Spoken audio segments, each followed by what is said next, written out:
same object-oriented approach to her film analysis that others might bring to paintings or sculpture. This approach works particularly well for Osu, who very early on was considered the film director who is most like an artist. Dr. Geist began her study of film directors with German director Wim Wenders, himself an Osu enthusiast, and subsequently published The Cinema of Wim Wenders from Paris, France to Paris, Texas. Soon she began a series studies of Osu's films, and many, many years later, published a wonderful book that she will be speaking from, drawing on and speaking from today, Osu, A Closer Look. I'll now give the floor to Dr. Geist. Well, good morning or good evening, depending on where you are. Thank you, Alvin, and thanks everyone for attending. I am Kathe Geist, and I had been writing about Japanese director Ozu Yasujiro for a long time when in 2017, I decided I had both the time and the materials to start an actual book. I took the next 3 years to do an in-depth analysis, that is a close reading of all of Ozu's surviving films and fragments of films. Ozu made films for over 30 years, from the late 1920s to the very early 1960s. He made silent films until 1936, and almost 2/3 of these have been lost. So all told, my task was to analyze 33 feature films and 3 fragments. In the course of analyzing these films, I discovered many things that had not previously been written about, including some that contradicted some common beliefs about Ozu. So I will begin this introductory presentation by talking briefly about 5 films that illustrate some of the things that typify what I discovered. But to begin, let me list the different threads that we'll be following in these films. First, contrary to what some critics have insisted, there is a network of motifs and symbols in Ozu's films that often structure the meaning of a given film. Second, among those motifs and symbols, we can detect Christian as well as Buddhist imagery, and this religious imagery reflects the ethic or theme of that particular film. I've read criticism, this is the third point, I've read criticism that categorically insists Ozu was not political, and certainly his films are not overtly political, but he does express political opinions that were contrary to government policy in a rather covert way in many of his films. We have to remember that for most of his career, his films were subject to censorship, so he had to be careful. Finally, I discovered that Ozu admired and sometimes copied Weimar or German expressionist films of the 1920s. We know that Ozu loved Hollywood films and that they were very influential, but I found that German expressionist films also influenced him. So the first film I'm going to talk about is Dragnet Girl from 1933.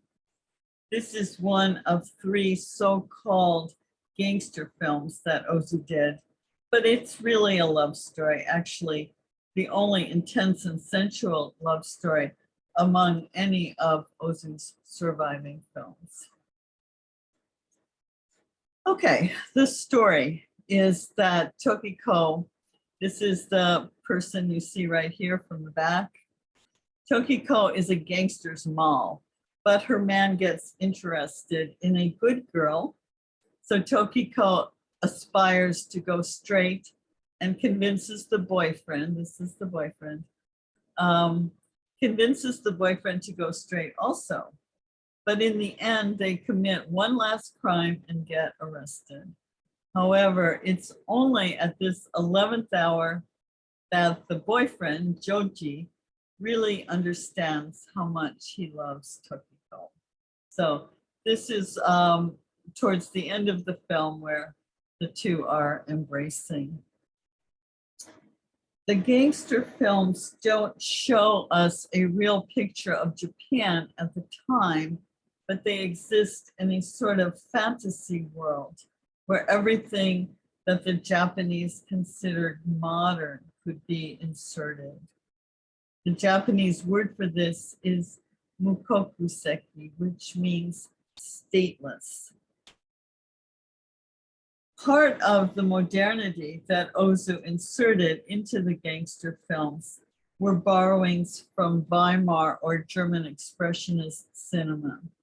So this screenshot is from a traveling shot over women typing in close-up.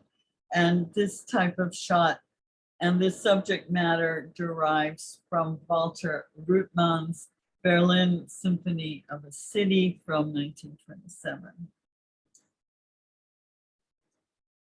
Okay, here we see Tokiko closing the door of Joji's apartment on the arm of a gang member who is leaving. She has just decided she's going to reform and wants this kid out of her life. This gesture copies one in G.W. Pabst's Pandora's Box from 1929, in which Lulu closes a door on her stage manager's arm when she's trying to get rid of him. So this is obviously Tokiko. This is the arm of the young man who is got it trapped in the door there. There is also very obvious symbolism in Dragnet Girl. Ozu uses black and white imagery throughout the film to symbolize good and bad. In this shot, Tokiko, who is a gang member still in this part of the film, but she's going to reform later on. She's all in white.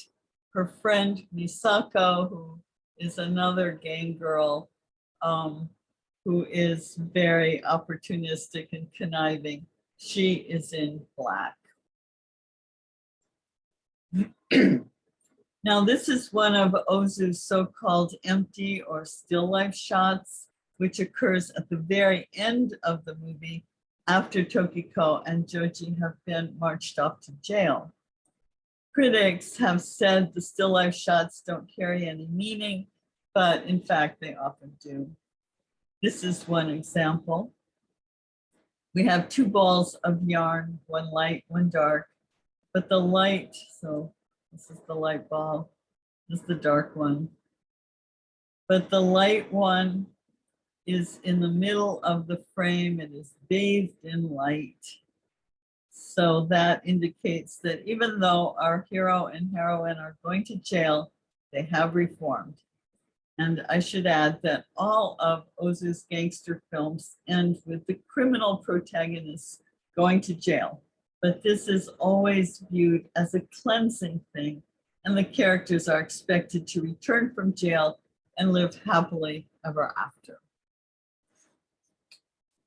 This black and white symbolism is connected to Christianity, as are the themes of conversion, repentance, and reform that take place in this film.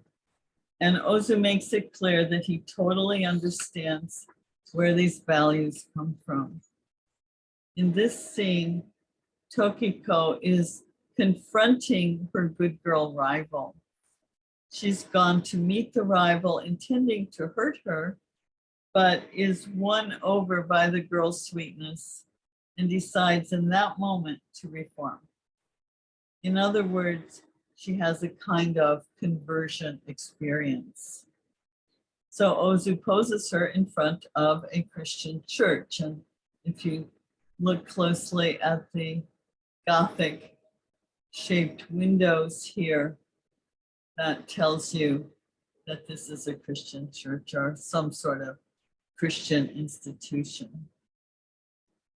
Now, another film with Christian themes and imagery is Equinox Flower from 1958. This film tells the story of a father who gets upset because his daughter wants to marry her boyfriend and not the man the father has picked out. In the course of the film, the father is convinced to not only agree to his daughter's choice of husband, but at the end of the film, he goes out of his way to reconcile with her. So again, we have Christian themes of change of heart and forgiveness. And again, we have Christian imagery in the cross that is on top of this hospital. This is a hospital where one of the characters stays for part of the film. So this particular hospital is in Tokyo. This is St. Luke's Hospital, founded by Christian missionaries in 1902, but it quickly became a completely Japanese institution and still has links to the Anglican Church in Japan. And so on top, there is this cross. Now we'll see some Buddhist imagery in a moment, but first I want to discuss the significance of another image in Equinox Flower. This, towards the end of the film, the father, let me get a drink here. The father, who's upset about his daughter, he goes and meets his former classmates at a reunion. These are all middle-aged men, and they all served Japan during World War II, and they were from boyhood indoctrinated with the need to serve the emperor, and the ethic this ethic was particularly heightened during the war. So this reunion scene is all about nostalgia for the emperor and serving the emperor. And this character, who's being played by Chishu Ryu, who apparently was a good singer, he's singing a song here about the emperor or about serving the emperor. He is not the main character in this film, and he's another father with a troublesome daughter, but he's not the main character. Anyway, my interest in this shot, though, is what's behind Ryu, which is this scroll, and this is a scroll which in the film is always out of focus, but it's nevertheless significant. It's a famous scroll depicting a 17th century statesman, Kamatari Fujiwara, and his son. So this is the Kamatari, and these are his sons. And this is a scroll, an image that was copied a great deal. This particular image that I captured here is from actually at Princeton University. Anyway, Kamatari helped to consolidate, he was a 7th century statesman, and he helped to consolidate imperial power in Japan. So the scroll that is behind you and the songs the men sing are all about the emperor. The whole reunion scene, which has puzzled scholars because of its length, is pivotal in this film because it helps us to understand where these men are coming from and why the main character is so disturbed by the daughter's disobedience. These men came of age in a different world. But after the reunion and all of this looking backwards, the father is able to move on and forgive his daughter. So it's a very significant scene. Ozu's films are full of movie posters And in cases like this one, artwork that is not simply decoration, even when we can't, see it very well. They almost always pertain to the film as a whole or to a particular scene, or sometimes even send a message regarding things that we would call non-diegetic or outside the film's story. And if we pop back to Dragnet Girl for a moment, I'll show you a poster with a non-diegetic message. This is the boyfriend Joji, played by the actor Joji Oka. He is sitting next to a poster with, this is the poster here, with the popular American silent screen star George Bancroft. Bancroft starred in a 1928 film called The Docks of New York, which was so popular in Japan that they made a Japanese version of it in 1932. And Joji Oka, this guy here, played the George Bancroft role in that film. So here, Ozu poses the two actors together, and it's actually a tribute to Joji Oka, and it has nothing to do with the story of Dragnet Girl. Okay, now I promised Buddhist imagery, and here is some. We find it in films that involve the life cycle. So the Christian imagery is often in films that have these ideas of reform and repentance and forgiveness and so on. The films that most likely have Buddhist imagery are ones that involve the life cycle, and you'll often find a family, so with children and a daughter inevitably needing to get married, and old people, and sometimes the old people die. And in this case, this film, The End of Summer from 1961, it is about a brewery family, and the patriarch of the family becomes involved with an old mistress and dies at the end of the film. But there is a whole family here with a little boy and a daughter who will get married and so on. So in this shot, we see circles formed by the tubs that the brewery people use, these umbrellas, and the umbrellas have the family crest, and the family crest is all circles. So we have all of these circles, which are a Buddhist symbol for the endless repetitive cycle of life. Now, another Buddhist preoccupation that we find in Ozu's films is the contemplation of transience, or the brevity of life. And Ozu uses other symbols like smoke or steam to convey the idea of transience. So there is plenty of imagery that pertains to Buddhist themes, as well as occasionally imagery that pertains to Christian themes. Now, there is a belief that Ozu's films were not political, or that they always supported the status quo, including Japan's wars. That is not entirely true. And we can see some very subtle pushback against government policies in a number of his films. In 1936, Japan had allied itself to the Nazi government in Germany.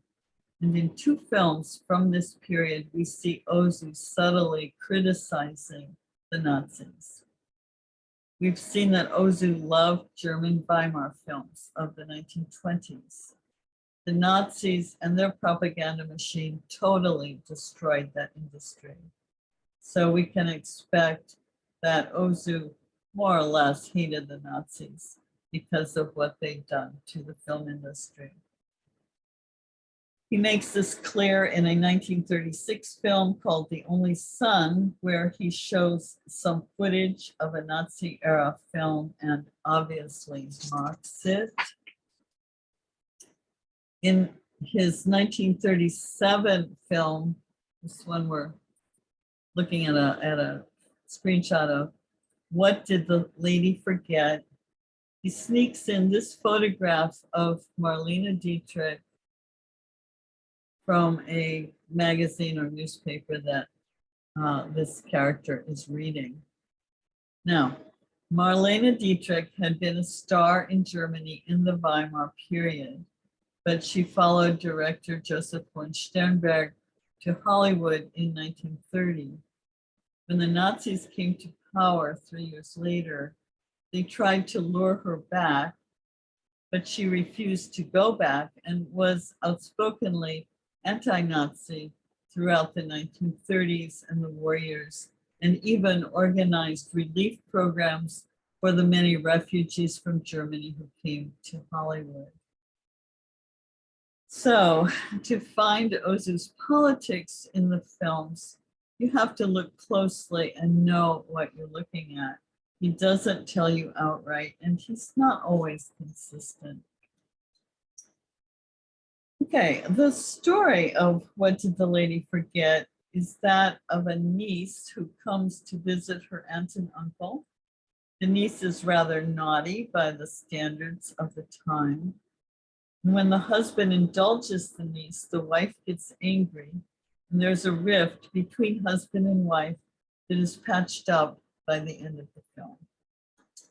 So Ozu took the basic story of What Did the Lady Forget and reworked it twice, first as a wartime script in 1939, which was rejected by the censors at the time.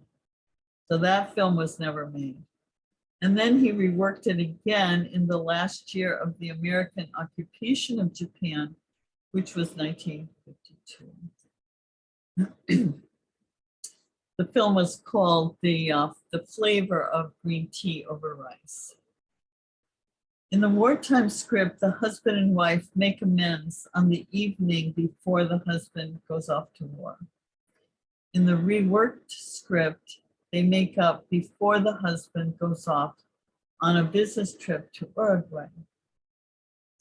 Now, in one scene, the husband boards his plane for Uruguay, but the wife, who is angry with him, has gone off on a trip of her own and doesn't come to the airport to see him off.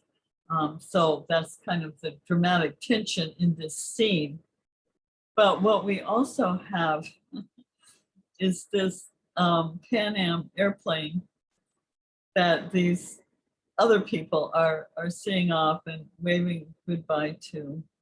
But up in the corner here is an American flag. And as Ozu often did, he doesn't, as the plane leaves the frame, he doesn't follow it with his camera.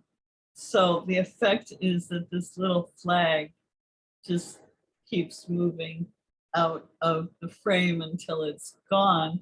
And meanwhile, there are five, count them, 5 different shots of people waving very enthusiastically at the departing plane.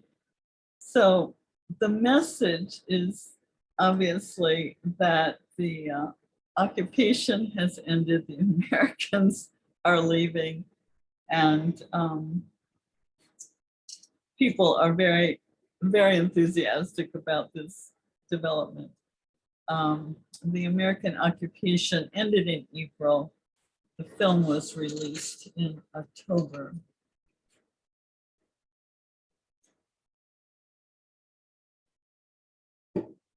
But there's more.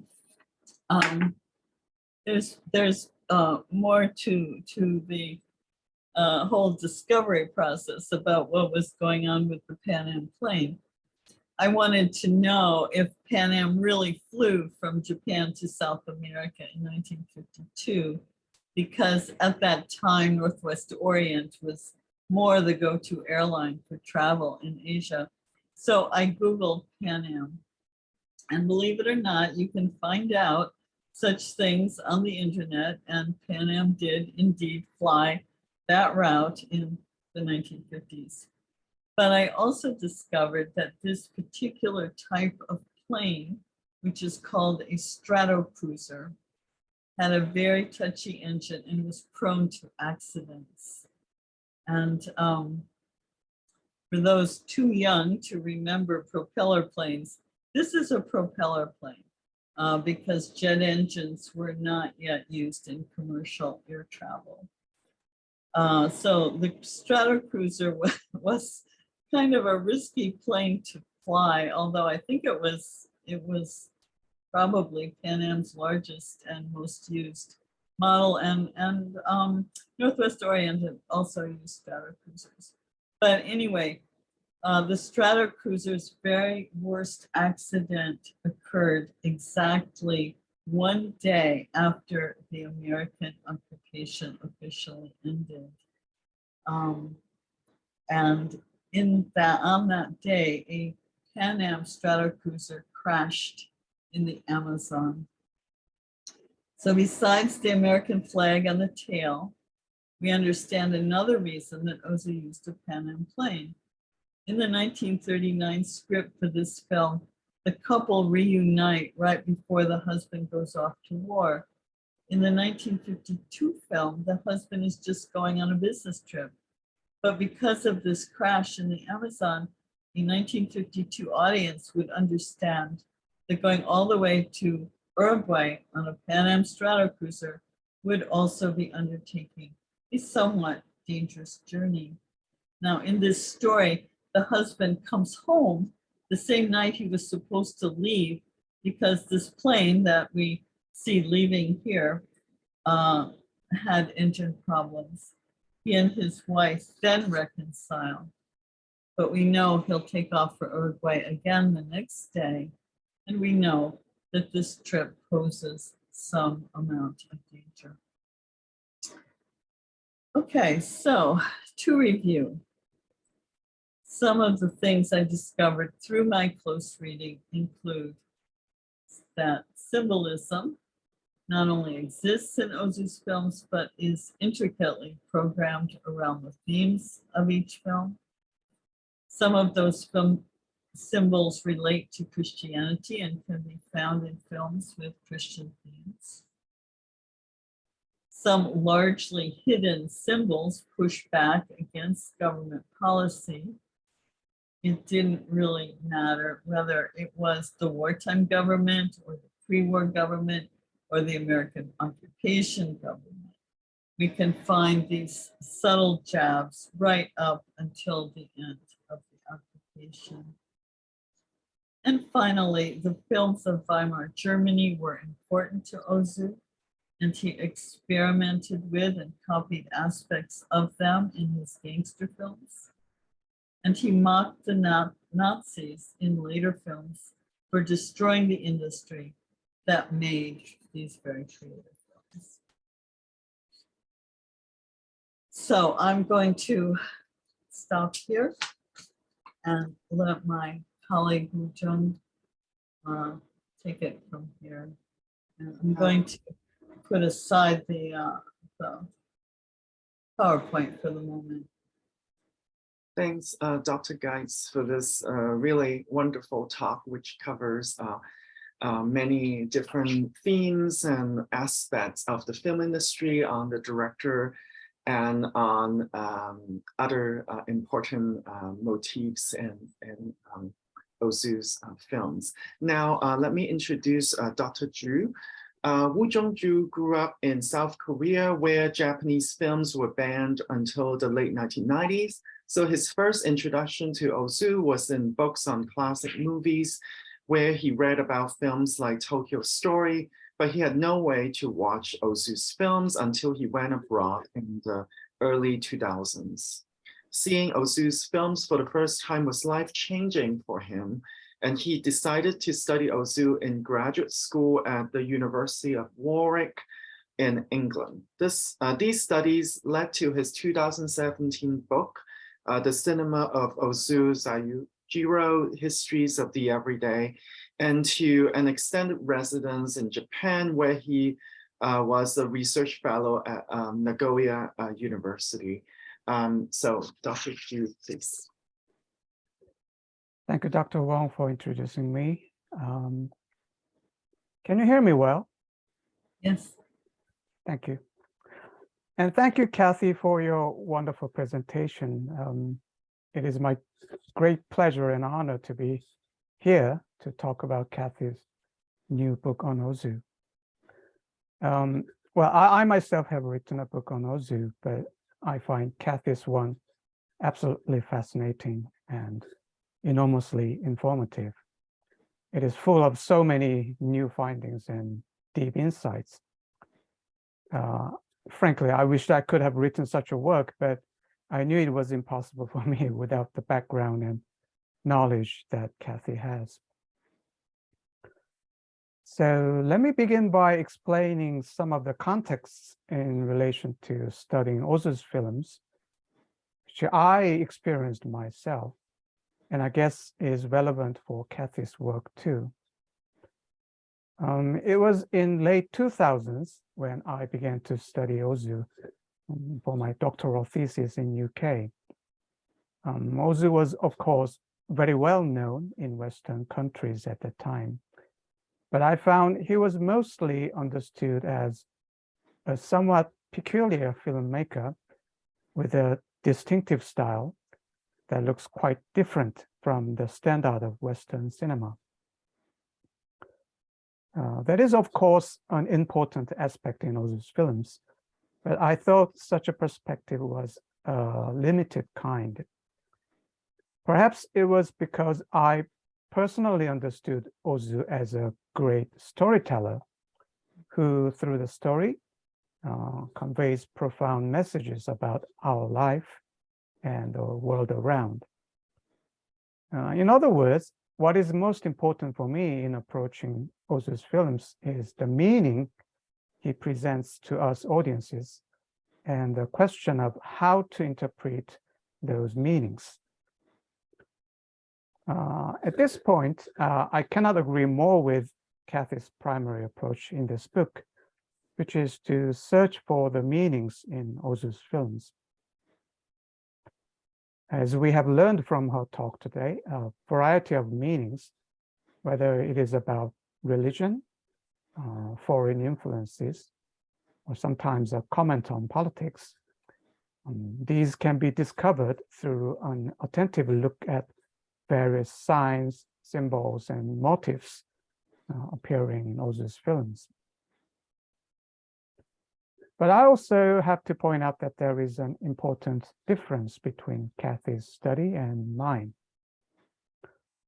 I grew up in South Korea, which has deep historical and social relationships with Japan. So I was more interested in the meanings that have social and historical connections, and my analysis tended to lean on those big pictures in Japanese history and society. Whereas in Kathe's case, I believe it is primarily grounded on the close analysis of little details and subtle nuances in Ozu's films. So perhaps I could say if my approach is macroscopic, Kathe's is microscopic. This is, of course, a relative comparison. I do look into Ozu's details and vice versa for Kathe.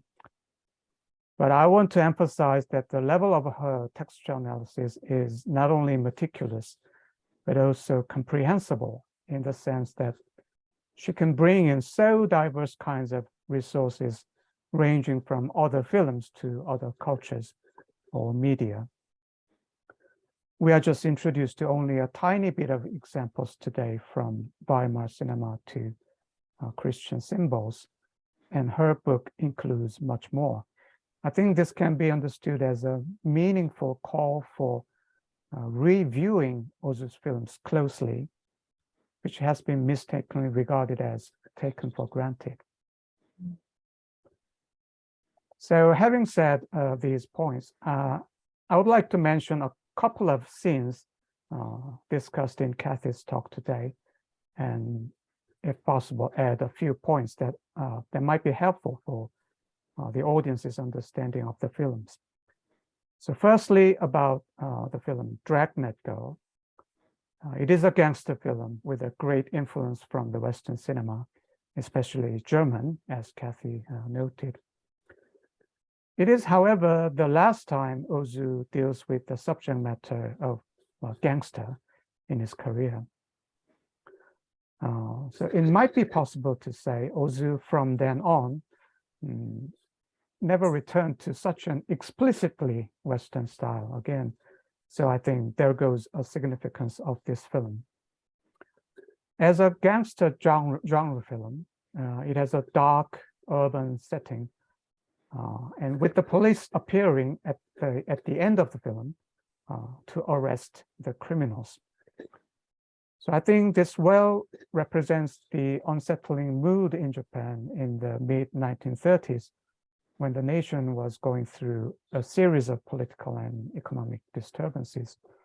Well, even if Ozu might not have intended to imply the situation. And the film is also a romantic film, showing a love triangle among a gangster couple and a good girl, so the three of them. One of the images we have seen today is a significant moment in the film when the bad girl confronts the good girl, but then suddenly changes her mind to reform herself. It has always been a mystery to me how the sudden change could happen to the bad girl. I think Kathe's religious interpretation is very persuasive, with a visual evidence of the church in the background, which I had never realized so far. And I would like to also add that there is a strange shot right before the shot Kathe showed us today, where the bad girl approaches the good one to probably do a chick kiss and says, "I like you." Well, in this shot, Ozu's low height camera only shows the lower half of their body. So it just emphasizes contrasting styles of their dresses and shoes. So there goes another proof of their symbolism.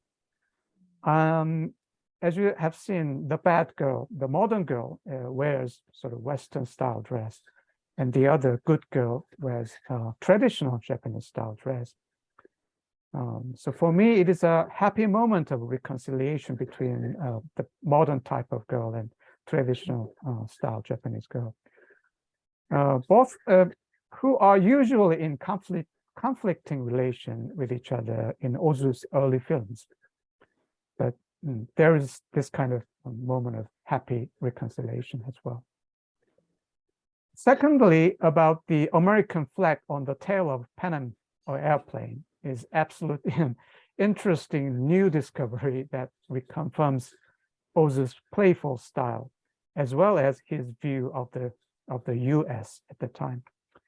The scene reminds me of other cases of Ozu's referencing the US during the occupation period. Famous one is Coca-Cola sign appearing in the film Late Spring. And there's a little bit more obscure one in the same film, Late Spring, which is a train car with a white stripe painted on the side of the train, which means a reserved car for the occupation personnel. There is also a pea-stained bed quilt that looks like the Stars and Stripes, the American flag, which appears in the film Record of a Tenement Gentleman.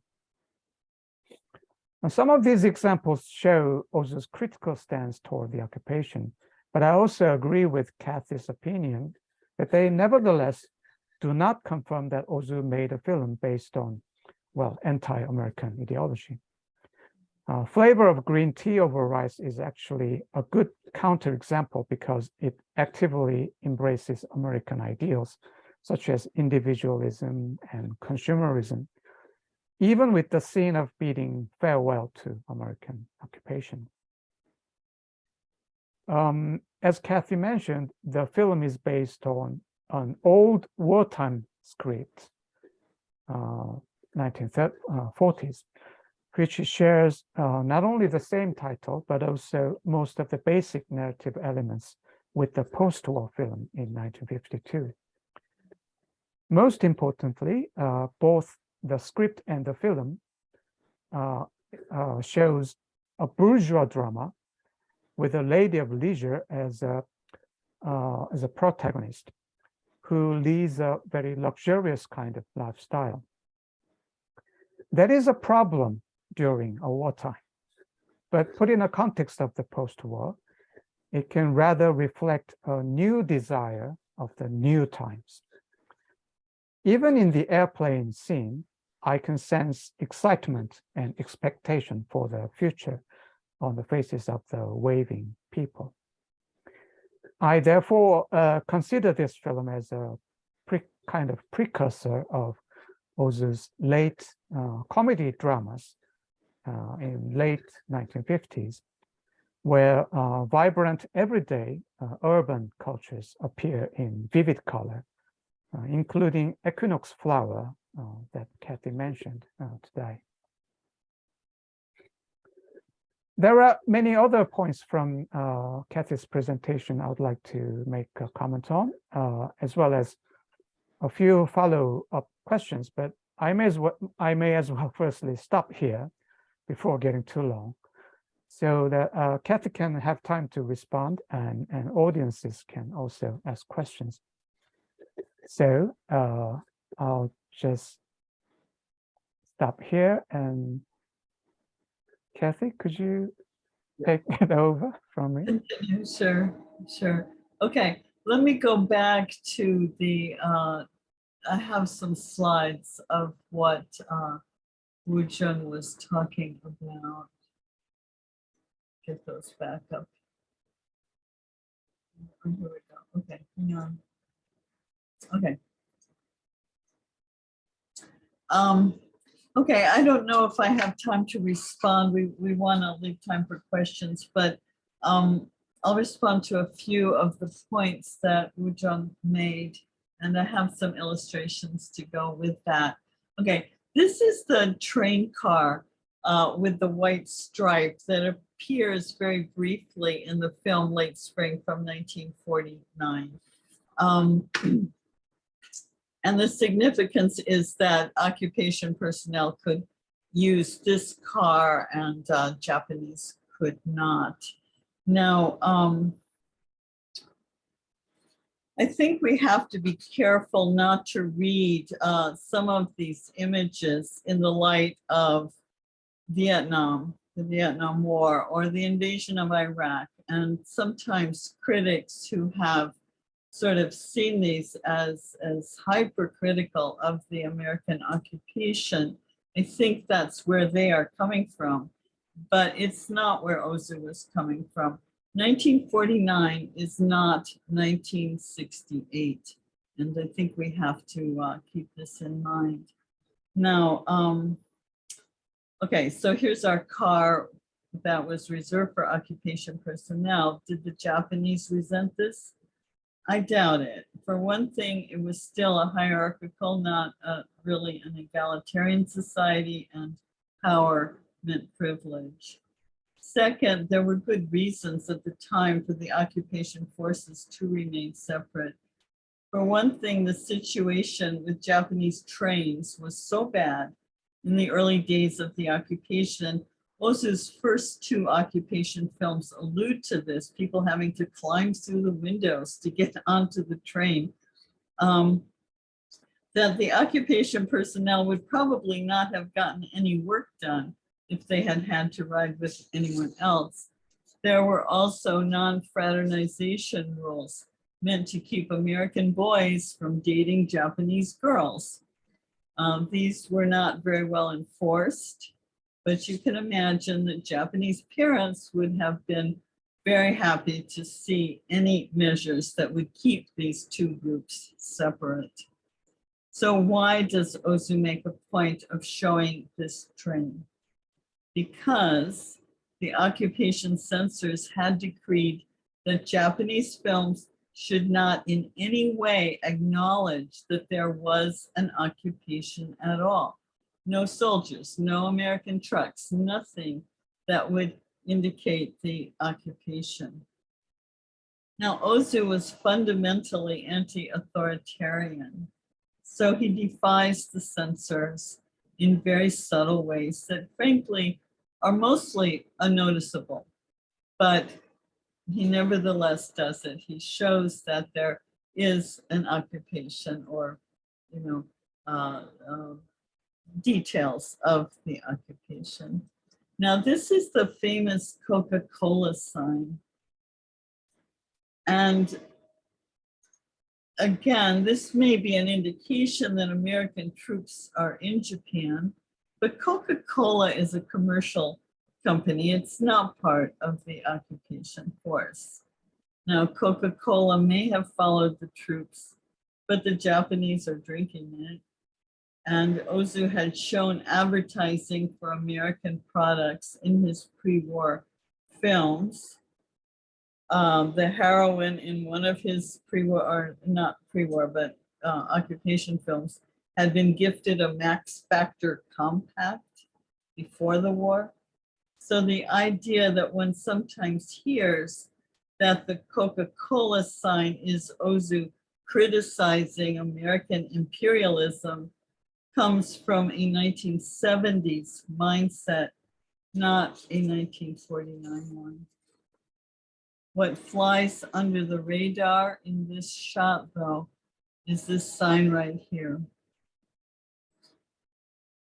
Okay, it's hard to read, but it says Hiratsuka Beach. It's in English. So it's obviously meant for American troops. Hiratsuka Beach was a military strategic location. It is one of the beaches the Allies were planning to land on if they had actually invaded Japan. So we can assume the American Navy was using it in 1949. So that's another indication of a military occupation, which Ozu is not supposed to be showing. But again, who would actually notice this? You know, it's very, very hard to read. If you didn't kind of know the area, you wouldn't notice it at all. Okay, how are we doing for time? We have 5 minutes or whenever Should I you. take another few minutes? Okay. All right, let's go on. Okay, Woojeong noted the rather ominous police presence in Ozu's early gangster films. And I would just add that in addition to making the police and the urban settings rather ominous, and some of this comes again from the German expressionist films, Ozu also mocks the police at times, especially in the 1930 film, That Night's Wife, where he shows the police as basically incompetent. They're not exactly Keystone Cops, but they run around and they run around and they accomplish nothing. And the policeman who actually captures the thief, who's the protagonist, is this very humane, sympathetic guy who at one point knowingly lets the thief escape. And this is a shot from another gangster film, the third gangster film, Walk Cheerfully. These are the police who come to arrest the protagonist. And they're very, very serious. They never crack a smile, but each one wears a different hat. And hats are a major motif that runs through this film. So this image of them in their different hats and different suits is actually pretty hilarious. And it's just one more example of Ozu mocking the police at that time. And I read somewhere that that nobody ever dared to mock the police in these early films because they were kind of heavy-handed in Japan at that time. But Ozu does it. He gets away with it. And finally, let me just go to a last thought here. I totally agree that Ozu was a marvelous storyteller and that his stories have been overlooked by critics who have been more focused on his style. And one thing I would like to add to this is that his stories do not have ambiguous endings. Supposedly, ambiguous endings are a mark of modernism.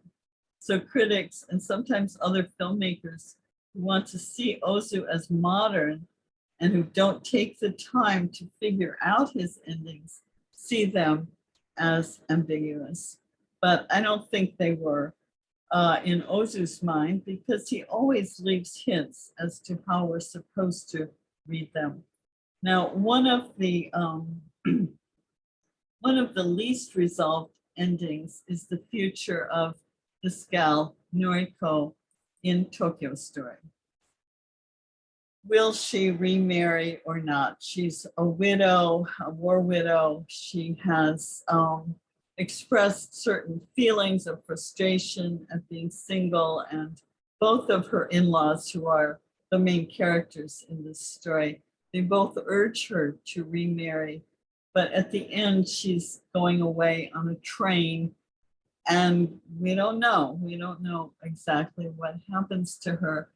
And I would say that Ozu gives us a hint sort of in the middle of the film, when we see her go to her neighbor's house 2 different times, or her neighbor's apartment 2 different times. And each time this baby is in the foreground. And here we see Noriko looking at the baby. Now, more than a close relationship with a loving husband, babies are what the Japanese at that time thought every woman needed. And of course, Noriko is still young enough to have a baby.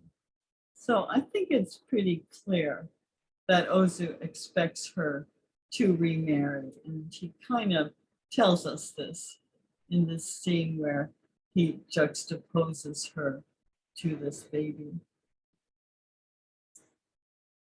So, shall we go to Q&A now? Or? Sure. Yeah, let's. So thanks for, again, this wonderful conversation between Kathe and Woojeong, and which again brings out so many different themes, and particularly also the theme of marriage and remarriage and the war, which is also quite central in Late Spring and some other films. So I know we also have a few film experts from friends and colleagues. And also I saw Michael Duckworth earlier in the meeting, the chief editor.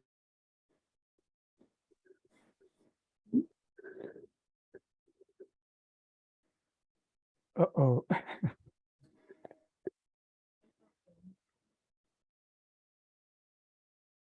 Can you hear me? Directly into the chat box, or you can do the raise hand function and we'll unmute, and then you can unmute.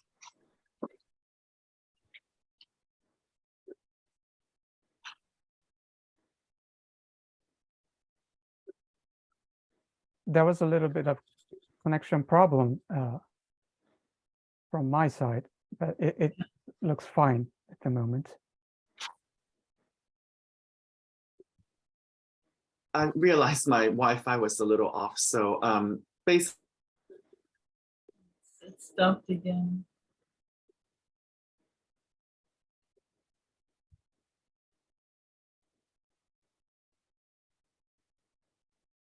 Yeah, I think what Alvin wants to say, if anyone, would like to ask a question, you can either do so in the chat, or if you raise your hand and would like to unmute and ask your question directly, that's fine too.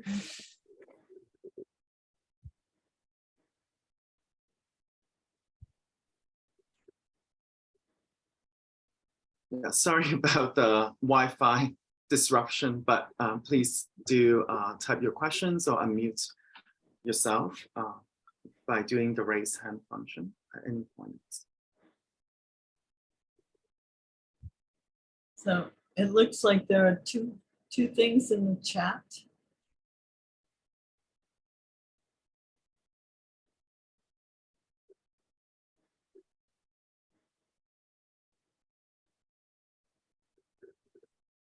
So, Sure. can Georgina, can you read the question? Somehow it doesn't show up. Maybe there's something wrong with my chat room here. Maybe Georgina can read questions.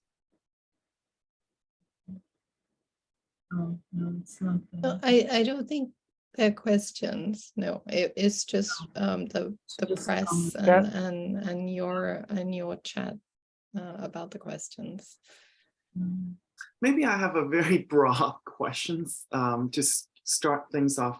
I'm not really an OSU expert myself, but I know that both of you mentioned something about a modern girl, and of course, modern girl is this recurring figure in a lot of modernist film, not only in Japanese cinema, but in Chinese cinema. And then Kathe also points out the you know, cosmopolitan influence of figures such as Dietrich and others. So sort of drawing out the connections between Weimar, Hollywood, and Japanese cinema. So I just wonder if you see any shift in terms of representation of this modern femininity and womanhood in the earlier films versus the immediately post-war films, particularly on question of marriage, remarriage, and so on.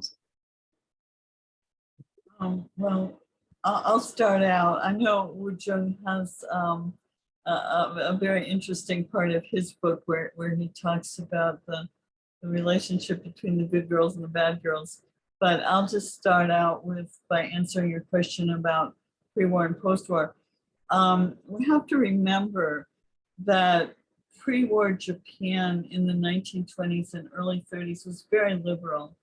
And so what Ozu pictures in his pre-war films are pretty liberated women, in Dragnet Girl, in What Did the Lady Forget? And the difference with the post-war films is that this suddenly becomes an issue. And so the whole issue of do we do an omiai or an arranged marriage, or do we do a love marriage? This is a constant issue in the post-war films. In the pre-war films, it's not an issue. Because women almost invariably marry men that they're friends with and attracted to. Even when the girl doesn't quite get the hero, she still marries somebody that she already knows. So it's very interesting how the occupation moved this whole issue to the forefront, whereas Ozu, in these films that are sort of fantasies in many ways, and not the reality of Japan at the time. But for him back then, it's not an issue. So that's an interesting difference. Yeah, I agree too. As far as remember, the first time Ozu bring up this issue of marrying daughter was, as far as I remember, it was around 1935 with his film Hakoiri Musume, which does not exist today. And he brought it up again in the 1937 film, What Did the Lady Forget? That Kathe sort of introduced today. But it was actually in the post-war period where because he deals with more intensively with the family drama using parent generation And these parents are very concerned about marrying daughter. So there comes up the issue of whether it should be by just following parents' opinion or just follow the daughter's the intention to marry whoever she likes. So it is very post-war kind of narrative, I think. But I also think there is continuity regarding those women's thought about their marriage as well as their life in general. The pre-war modern girl has very kind of strong desire for their own life. And this gangster girl is a very good example, actually, in Dragnet Girl. Even though she sort of seems to follow kind of domesticated way of life as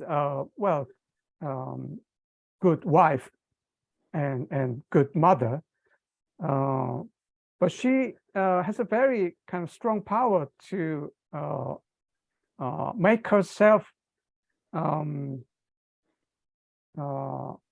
persuade the gangster man to follow whatever she likes to do, whatever she thinks. Yeah.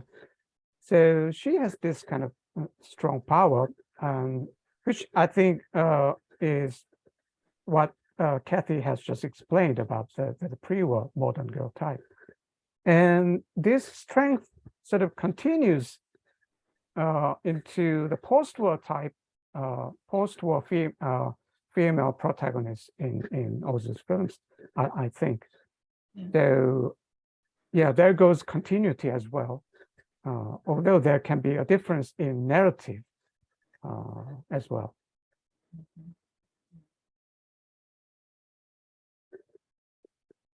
Would that be a good answer for your question? Thanks for this wonderful contrasting and also synthesis on the questions of gender and womanhood across his different time period of his film. Any other questions from the audience?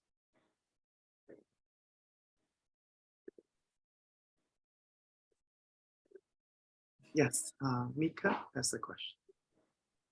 Thank you very much for your wonderful and informative presentation. I'd be interested in hearing more about your interpretation of the non-diegetic images that you mentioned. You specifically mentioned the George Bancroft poster.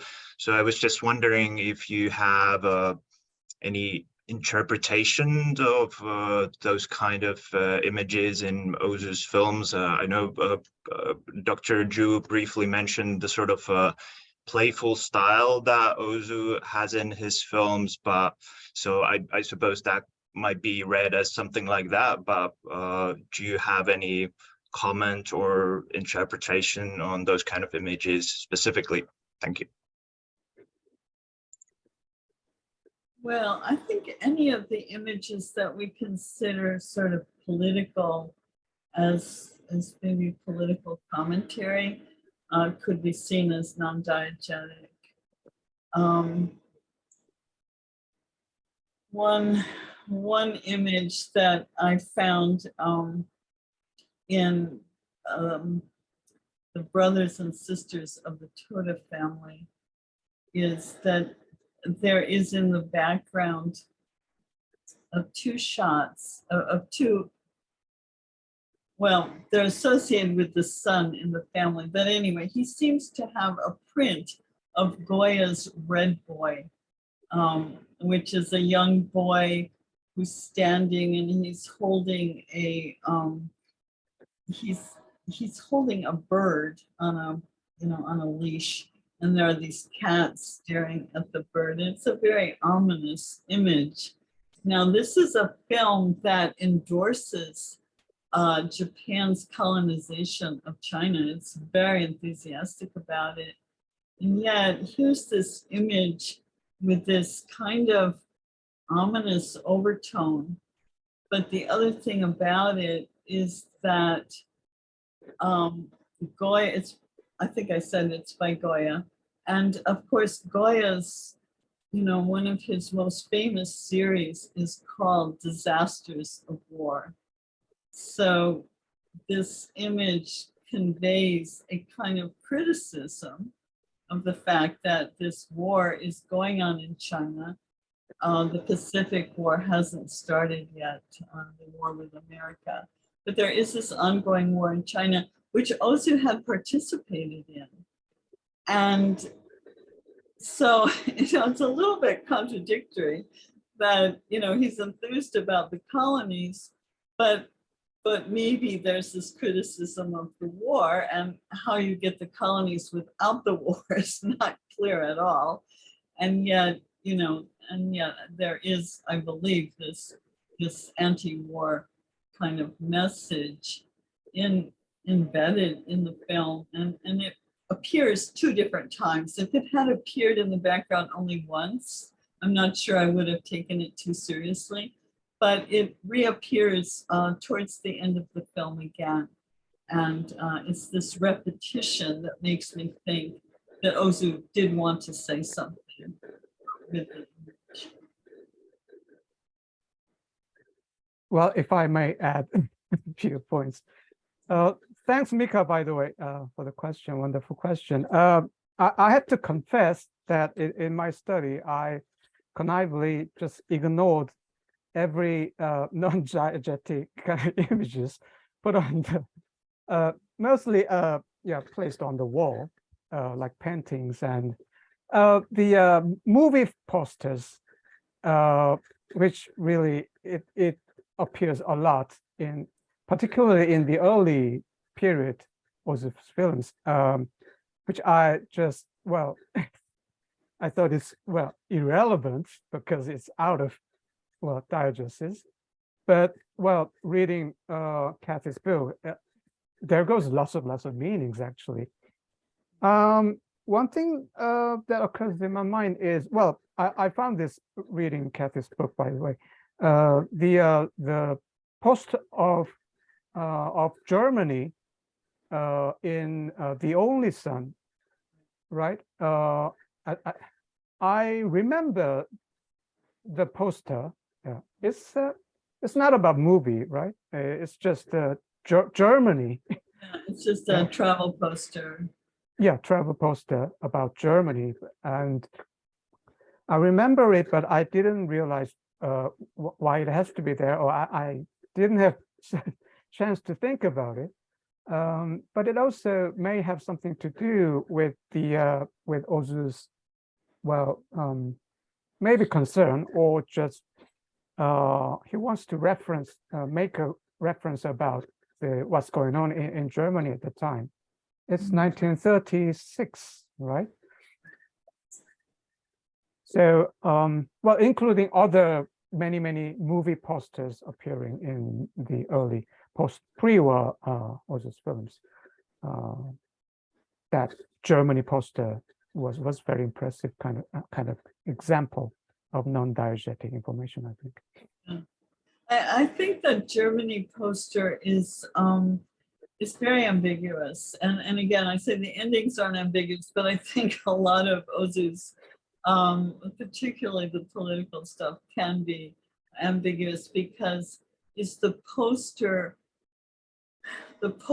is a guy on a horse, and then a horse comes up later in the film, and the horse kicks this kid, and and it brings about all these complications in the film. So is Germany to be associated with this horse that kicks the kid?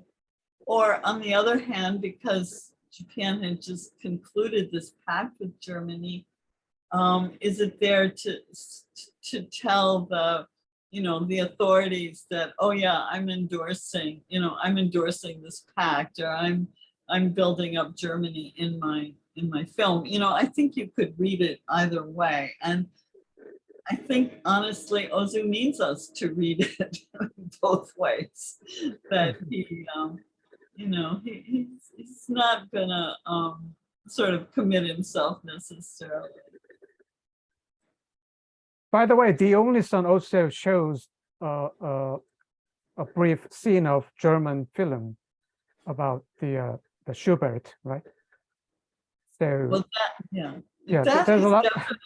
definitely negative about. Yeah, there's a lot of connection with Germany appearing in the film. Right. Actually, yeah.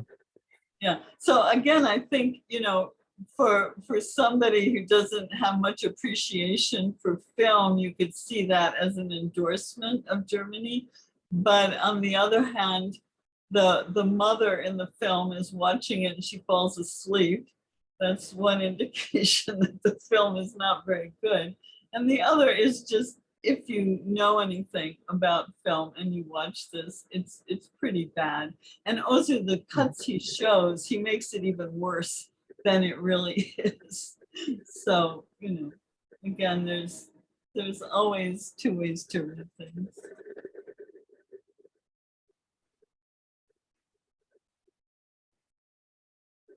I interpreted that film within film as a mocking of talkie, because that was the first talkie film, or Ozu's first talkie film, and he was famous about his sort of insistence of making the asylum films. So I interpret it as a way of, well, I have to make a talkie now, so I'm making it, but I want to sort of mock it as an inferior form of cinema. But yeah, there's actually a connection with Germany as well. Yeah, no, that's a really good point. Because the talking in the film, you know, the son is telling his mother, oh, this is a talking film, and he's all excited about it. But the talking is in German, right? It would have probably had Japanese subtitles. So so that's part of the irony. Mm-hmm. Yeah.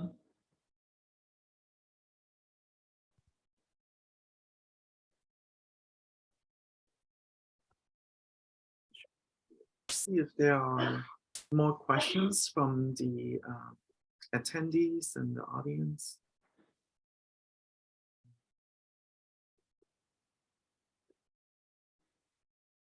If not, then I just want to again extend a warm thanks to Dr. Geist and Dr. Joo for this really wonderful conversation. And I learned so much more about cinema from that time period from the director, and also these wonderful global connections and the subtle aesthetics of his film as well. So see you in the next CSGC.